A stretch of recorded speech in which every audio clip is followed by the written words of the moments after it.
سلیمان علیہ السلام اللہ کے ایک ایسے نبی ہیں جن کو اللہ تعالیٰ نے علم و حکمت بہت زیادہ نوازا اور دنیا کی حکومت عطا فرمایا. بہت بڑی حکومت سلیمان علیہ السلام کے ہاتھ میں تھی. اتنا ہی نہیں، ہواؤں کو سلیمان علیہ السلام کے تابع کیا گیا تھا. وہ جس طرف چاہتے تھے ہوائیں اس طرف اڑتی. سارے پرندوں کی بولیاں ان کو سکھائی گئیں، جانوروں کی، جنات کی، ہر ایک کی بولی آپ کو سکھائی گئی اور ان پر حکومت بھی آپ کو دی گئی. جب سلیمان علیہ السلام کا دربار لگتا تو وہ جس کو کہتے حاضر ہونے کے لیے اسے حاضر ہونا پڑتا، چاہے چونٹی بھی کیوں نہ ہو. پرندوں میں، جانوروں میں کبھی جھگڑا ہوتا تو فیصلے کے لیے سلیمان علیہ السلام کے پاس آتے. جانوروں کے بھی فیصلے حضرت سلیمان علیہ السلام کیا کرتے. ایک مرتبہ ایسا ہوا کہ سلیمان علیہ السلام اپنے لشکریوں کے ساتھ کسی جگہ گزر رہے تھے اور وہ چونٹیوں کی آبادی سے گزرنے والے تھے. ابھی کافی دور تھے، 1 میل دور. تو چونٹیوں نے محسوس کر لیا کہ سلیمان علیہ السلام آ رہے ہیں. تو ان کی جو ملکہ ہے چونٹیوں کی، وہ کہتی ہے قالت نملۃ یا ایھا النمل ادخلوا مساکنکم لا یحطمنکم سلیمان وجنودہ وہم لا یشعرون. چونٹی کہتی ہے، بڑی والی جو چونٹی تھی ان کی ساری چونٹیوں سے، کہ اے چونٹی کو اپنے اپنے سوراخوں میں چلی جاؤ، اپنے گھروں میں اندر داخل ہو جاؤ، اس لیے کہ سلیمان علیہ السلام اور ان کا لشکر آ رہا ہے، کہیں وہ بے خبری میں تمہیں روند کر نہ چلے جائیں. یہ چونٹی نے کہا اور ساری چونٹیاں دوڑنے لگیں. لیکن قرآن میں اللہ فرماتا ہے فَتَبَسَّمَ ضَاحِكًا مِّن قَوْلِهَا. حضرت سلیمان علیہ السلام اس چونٹی کی بات پر ہنس پڑے، مسکرائے. 1 میل دور سے سلیمان علیہ السلام چونٹی کی آواز سن رہے ہیں، چونٹی کی بات کو سن رہے ہیں اور اس پر مسکرا بھی رہے ہیں. میرے عزیزو، یہ عام انسانوں کی بات نہیں، یہ نبیوں کی طاقت کی بات کر رہا ہوں. اللہ تعالیٰ نے انہیں وہ ظرف دیا ہے، وہ کان دیا ہے جس کے بارے میں ہم کہتے ہیں دور و نزدیک کے سننے والے وہ کان لالے کرامت پہ لاکھوں سلام. ہم یہاں سے پکارے وہ وہاں سے سنے، مصطفیٰ کی سماعت پہ لاکھوں سلام. ہمارا موقف اور ہمارا عقیدہ قرآن کے مطابق ہے یا نہیں؟ جب سلیمان علیہ السلام جو بنی اسرائیل کے نبی ہیں چونٹیوں کی پکار سنتے ہیں تو جو سب نبیوں کے سردار ہیں کیا امتیوں کی پکار کو نہیں سنیں گے؟ حضور پاک صلی اللہ تعالیٰ علیہ وسلم یقیناً اپنے ہر امتی کی آواز کو سنتے بھی ہیں. خود میرے آقا نے فرمایا ہے کہ جب کبھی کوئی درود پڑھتا ہے تو اس کے درود کو میں خود اپنے کانوں سے سنتا ہوں. اللہم صلی علی سیدنا محمد وعلی آلہ واصحابہ وبارک وسلم صلاۃ دائمۃ سرمدا ابدا.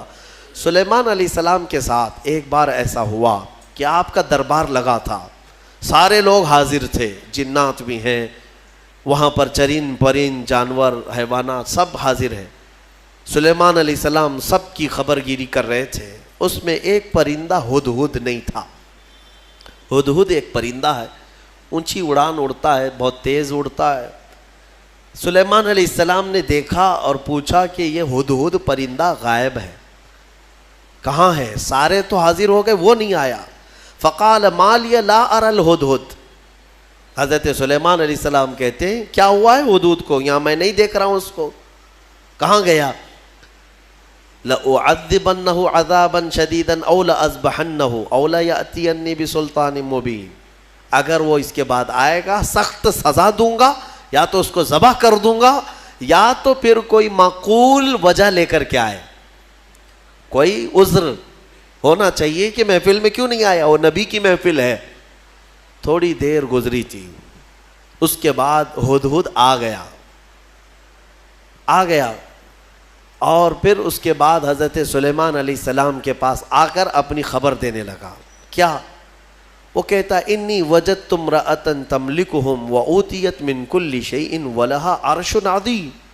اے اللہ کے نبی، میں جو غائب تھا اس کی وجہ یہ ہے کہ میں اڑتے اڑتے ایک ایسے ملک میں پہنچ گیا جہاں میں نے دیکھا کہ ایک خاتون لوگوں پر حکومت کر رہی ہے، ایک لیڈی حکومت کر رہی ہے. وہ عورت، اس کو اللہ تعالیٰ نے بہت مال و دولت سے نوازا ہے، مردوں پر وہ حکومت کر رہی ہے. وجدتها وقومها يسجدون للشمس. لیکن وہ کہتا ہے ہدہد، اس کی بات تو یہ ہے کہ میں نے اس کی قوم کو اور اس کو دیکھا کہ وہ سورج کی عبادت کرتے ہیں، اللہ کو چھوڑ کر سورج کی عبادت کرتے ہیں۔ پتہ یہ چلا کہ پرندوں کو بھی عجب لگتا ہے کبھی کوئی اللہ کے علاوہ دوسرے کی عبادت کرے۔ ہاں، یہ پرندے بھی ان پر لعنت بھیجتے ہیں، کہاں کہاں جھک رہے ہو تم؟ اللہ رب العزت جس نے پیدا کیا، سارے پرندے اگر کسی کی تسبیح بیان کرتے ہیں تو رب ذوالجلال کی۔ قرآن میں اللہ نے فرمایا وَإِن مِّن شَيْءٍ إِلَّا يُسَبِّحُ بِحَمْدِهِ، کوئی چیز دنیا میں ایسی نہیں جو اللہ کی حمد اور تسبیح نہ کر رہی ہو، وَلَكِن لَا تَفْقَهُونَ تَسْبِيحَهُمْ، ہاں یہ اور بات ہے کہ تم ان کی تسبیح کو سمجھ نہیں پاؤ گے۔ اگر کوا کائیں کائیں کر رہا ہے تو تمہیں کائیں کائیں لگے گا، لیکن وہ اللہ کی حمد بیان بھی کر رہا ہے، اسے سبحان بھی کہہ رہا ہے۔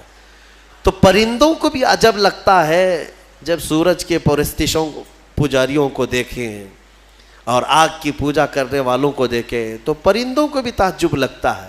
سلیمان علیہ السلام کے سامنے آ کر کے اس نے شکایت کیا، میں نے ایک عورت کو دیکھا ہے، اس کا نام سبا بلقیس ہے، اس کا نام سبا بلقیس ہے، اور وہ ایک بہت ہی عالی شان تخت پر بیٹھتی ہے، اس کا تخت بڑا مضبوط ہے، سونے اور چاندی سے جڑا ہوا، 80 گز لمبا 40 گز چوڑا، اتنا بڑا تخت ہے، اور اس کی حفاظت کے لیے جو لوگ مامور ہیں 7 دروازے بنائے گئے ہیں، اس کے اندر وہ تخت رکھا جاتا ہے، اور ہر دروازے پر پہرے دار الگ ہیں، باڈی گارڈ الگ ہے، جو اس تخت کے اندر تک جانے کے لیے بڑی سیکیورٹی ہے۔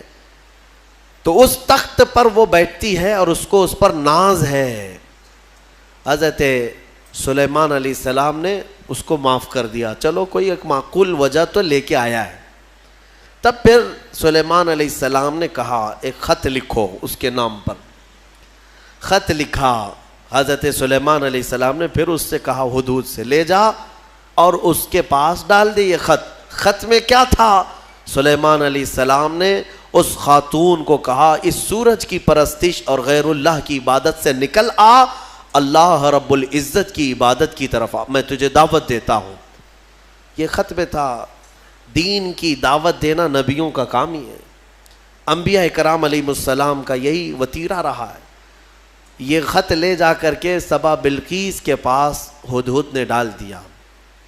ہدہد کے اس خط کو دیکھ کر کے وہ پڑھتی ہے، اس کے بعد اس میں لکھا ہوا تھا انہ من سلیمان و انہ بسم اللہ الرحمن الرحیم، سلیمان کی طرف سے یہ خط آیا ہے، اللہ کے نام سے شروع جو نہایت مہربان رحمت والا، اور اس کے بعد جو میٹر تھا اللہ تعالی علیہ واتونی مسلمین، گھمنڈ مت کر، میرے پاس مسلمان ہو کر کے آ جا۔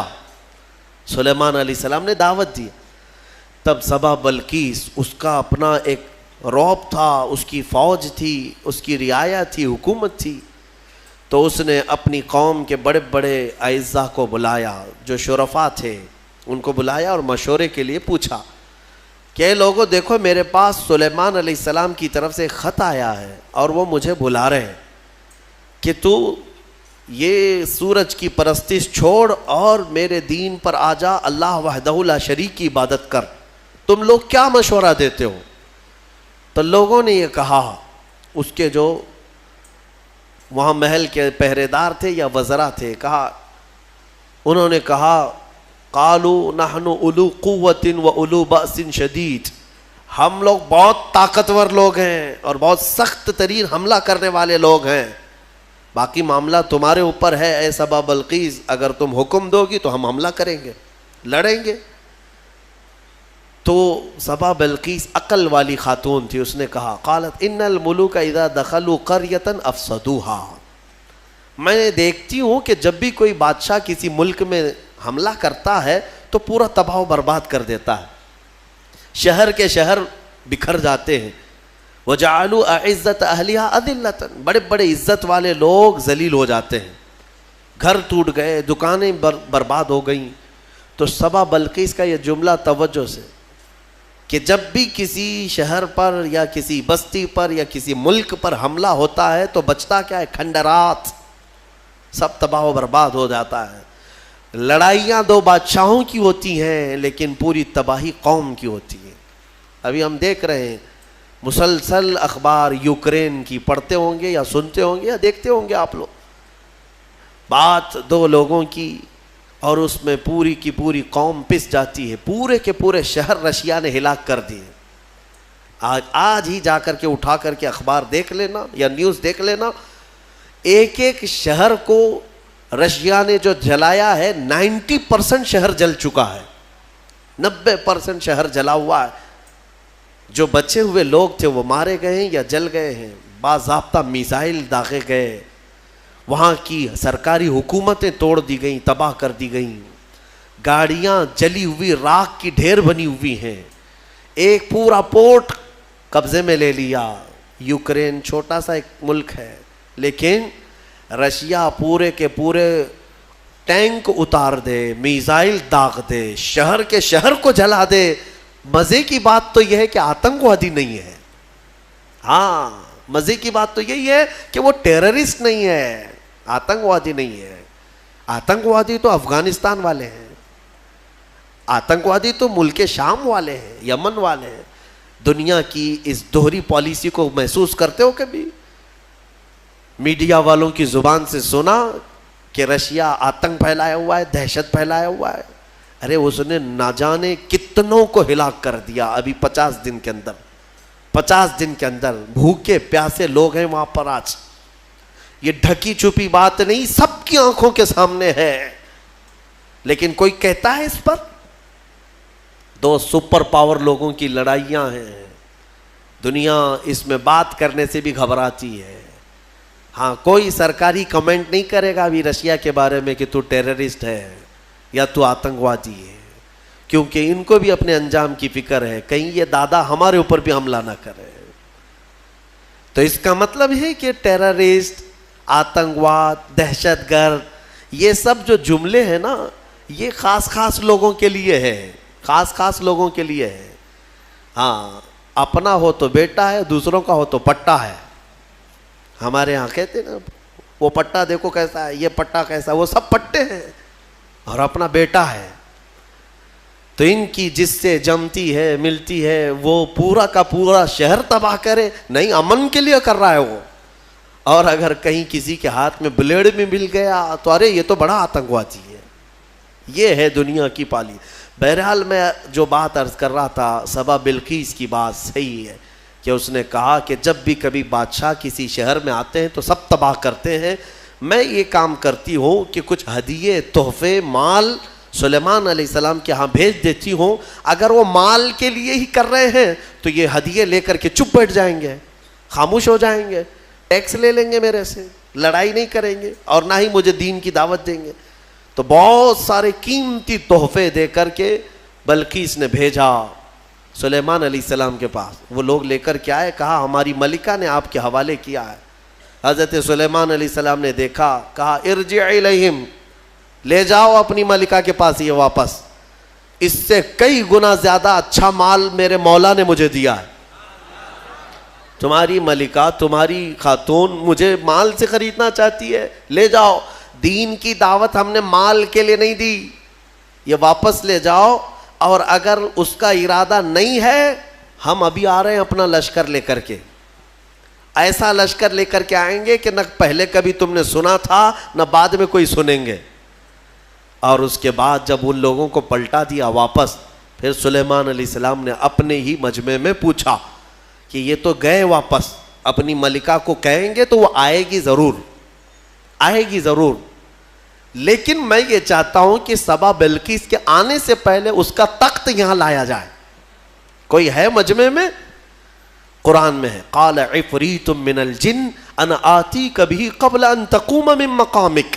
ایک سرکش جن کھڑا ہوا, جنات میں سے ایک جن کھڑا ہوا اور اس نے کہا اے اللہ کے نبی میں لے کر آؤں گا. کتنی دیر میں؟ کہا آپ کی مجلس ختم ہونے سے پہلے پہلے لے آؤں گا. سلیمان علیہ السلام فلسطین میں ہے اور سبا بلقیس غالباً یمن کے کسی علاقے میں.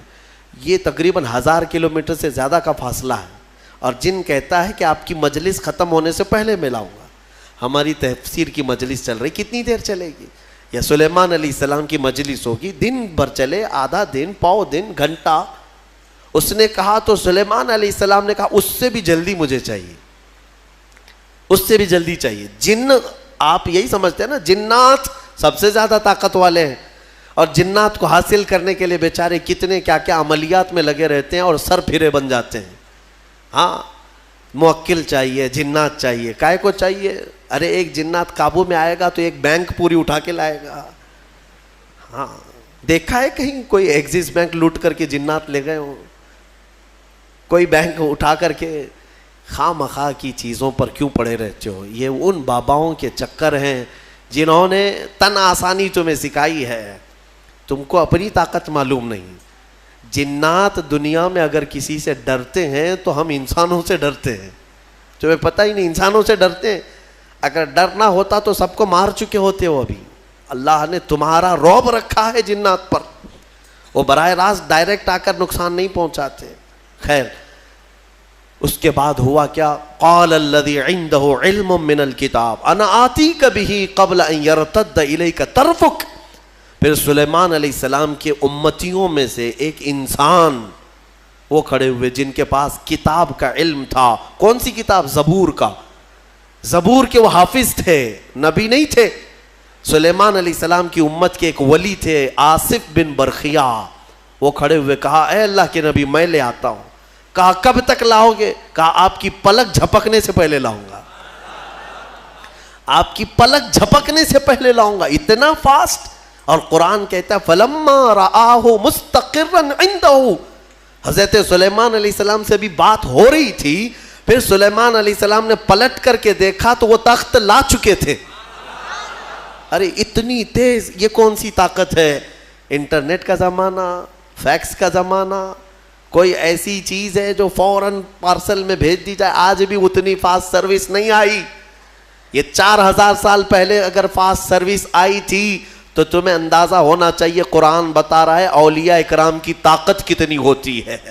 اور اسی کو میں کہتا ہوں، پھر اندازہ کرو بنی اسرائیل کے ایک ولی پلک جھپکنے سے پہلے تخت لا سکتے ہیں، تو امت محمدیہ کے ولی غوث اعظم عبد القادر جیلانی بغداد میں بیٹھ کر کے اگر یہ فرمائیں کہ میرا مرید مشرق میں ہو اور میں مغرب میں ہوں، اگر اس کا سطر کھل جائے، مجھے اس نے پکارا تو میں وہیں سے اس کی سطر پوشی کروں گا۔ بالکل غوث پاک نے حق فرمایا، کیونکہ اولیاء کو اللہ نے وہ طاقت اور وہ تصرف عطا کیا ہے۔ بہرحال وہ تخت تو آ گیا، وہ پتہ نہیں کتنے دنوں کے بعد سبا بلقیس آئی، سلیمان علیہ السلام نے اس میں تھوڑے سے سوراخ کر دی، کچھ جگہ سے کھرچ دیا اور کہا اس کو تھوڑا سا ڈیمیج کر کے رکھو اور دیکھتے ہیں اس کو آنے دو وہ اپنے تخت کو پہچانتی ہے یا نہیں۔ وہ آئی بڑا لمبا سفر طے کر کے، اور بلقیس کے آنے کے بعد سلیمان علیہ السلام نے اندر بلایا اور پھر پوچھا کہ یہ تخت کو پہچانتی ہو، یہ تخت جانتی ہو، تیرا تخت بھی ایسا ہی ہے؟ سبا بلقیس نے کہا میرا تخت ایسا نہیں، میرا یہی تخت ہے۔ قالت کأنہ ہوا، وہ ایسا نہیں ہے، دکھتا نہیں ہے، یہی ہے، دنیا میں ایسا دوسرا تخت ہے ہی نہیں۔ اور اس کے بعد سبا بلقیس نے فوراً کلمہ پڑھا اور سلیمان علیہ السلام کے دین میں داخل ہو گئی۔ یعنی اپنے غرور میں نہیں، یا گھمنڈ میں نہیں، یا بادشاہت کا نشہ نہیں، بلکہ سلیمان علیہ السلام کے دین پر وہ ایمان لائی، اللہ وحدہ لا شریک کی عبادت میں آ گئیں۔ یہاں تک کہ روایات میں ہے کہ سلیمان علیہ السلام نے سبا بلقیس سے نکاح بھی فرمایا۔ اللہ تبارک و تعالی ان تمام چیزوں سے ہمیں درس لینے کی توفیق عطا فرمائے۔ وقت کافی ہو چکا۔ یہ سورہ نمل کی آخری آیتیں تھیں جس میں اللہ تعالیٰ نے فرمایا کتاب کا علم رکھنے والے کو یہ طاقت دی گئی تھی، وہ بھی زبور کا علم تھا اس امتی کے پاس جو آصف بن برقیہ تھے۔ اب اندازہ کرو جس کے پاس قرآن کا علم ہوگا تو اس کی طاقت کا اندازہ کیا ہو سکتا ہے۔ اس لیے مولا کریم نے تمہارے پاس دنیا کی سب سے بڑی طاقت قرآن عطا کیا ہے۔ خذوا ما آتیناکم، فرمایا پکڑو اس کو مضبوطی سے جو ہم نے تمہیں دیا ہے۔ انشاءاللہ العزیز یہ قرآن کو جس نے مضبوطی سے تھام لیا، پھر تمہاری کھوئی ہوئی عزت و وقار کو بھی تم پلٹا سکتے ہو۔ اللہ کریم ہمیں قرآن کے پیروکاروں میں بنا